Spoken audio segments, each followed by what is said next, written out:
Bonjour à toutes et à tous. Les salariés ont été sollicités pour souscrire à l'offre Together 2021. L'offre était très attractive avec l'ambition des salariés de contribuer encore plus étroitement à la vie de l'entreprise, son évolution, ses perspectives. Toutefois, les résultats de la souscription s'avèrent très déceptifs compte tenu des attributions finales. N'aurait-il pas fallu être plus ambitieux dans le montant financier alloué à cette opération? Bonjour à tous, bonjour Marc. Si Together 2021 est un succès, c'est aussi une occasion ratée de ne pas avoir répondu à l'attente de tous les salariés qui ont participé à Together 2021 en affirmant leur confiance en l'avenir de notre entreprise. Une occasion ratée de ne pas avoir su renforcer encore plus fort la part que représente l'actionnariat salarié dans notre entreprise. Une occasion ratée d'améliorer les ressources des salariés dans cette période d'érosion du pouvoir d'achat. Pour apaiser les frustrations générées par la réduction des souscriptions, peut-on raisonnablement espérer un nouveau Together au printemps 2022 aux mêmes conditions avantageuses? C'est vrai que Together, c'est à la fois un succès, parce que plus de 2 fois la souscription, c'est-à-dire que tout le monde en voulait, je vais dire ça comme ça, en tout cas plus de la moitié des gens. Ça aussi c'est nouveau, parce qu'habituellement on était plutôt aux alentours de 30% des gens qui souscrivaient, là on a eu près de 60%.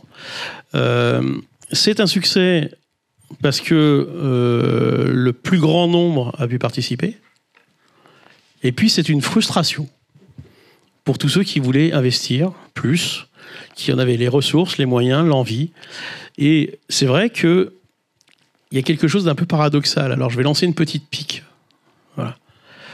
Il y a une organisation qui a 2 sièges au conseil d'administration. C'est le conseil d'administration qui fixe le budget.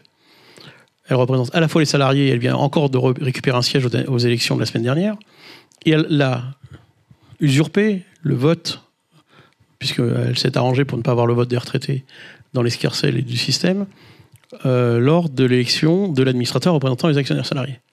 Et malgré... C'est la seule qui a 2 sièges au conseil d'administration. Incapable d'obtenir le budget suffisant. Incapable d'obtenir le budget suffisant. Et ça, il faut qu'on travaille pour que ça ne dure pas et qu'à la prochaine fois, on puisse effectivement obtenir des situations plus équilibrées. Pas facile. Je vous avoue que c'est pas facile. La situation économique de l'entreprise n'est pas simple. Voilà. Et c'est pour ça que je répète, plutôt que de faire des grosses opérations une fois tous les 4-5 ans quand on pense pouvoir avoir les moyens, il vaut mieux en faire des plus petites de façon plus régulière, de façon à habituer. Et puis c'est très bon pour notre culture à tous d'avoir des opérations régulières. Regardez l'entreprise Bouygues, ça fait 70 ans qu'elle fait ça de façon très régulière. Les salariés sont habitués, tous les ans, ils mettent un peu au pot. Voilà. Et aujourd'hui, ils sont à 23%. Voilà. Et donc, voilà, il y a des façons de faire, il y a des méthodes qui permettent de limiter ces risques d'écrêtage.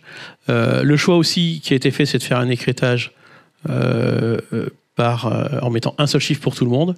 D'autres techniques existent qui est de mettre un pourcentage de ce que chacun a investi. Bon, c'est un peu plus compliqué à mettre en œuvre, c'est un peu moins visible, un peu moins lisible.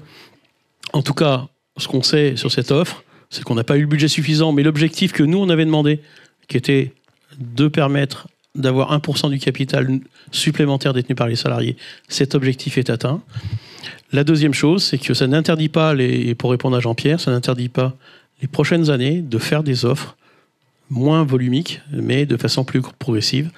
Et on peut, comme je le disais tout à l'heure aussi, utiliser les abondements et les dispositifs spécifiques qui s'appliquent encore en 2022, de façon à faire des abondements supplémentaires pour ceux qui investissent dans le fonds commun de placement. Et donc ça permet là aussi d'incrémenter la part des salariés dans l'actionnariat salarié.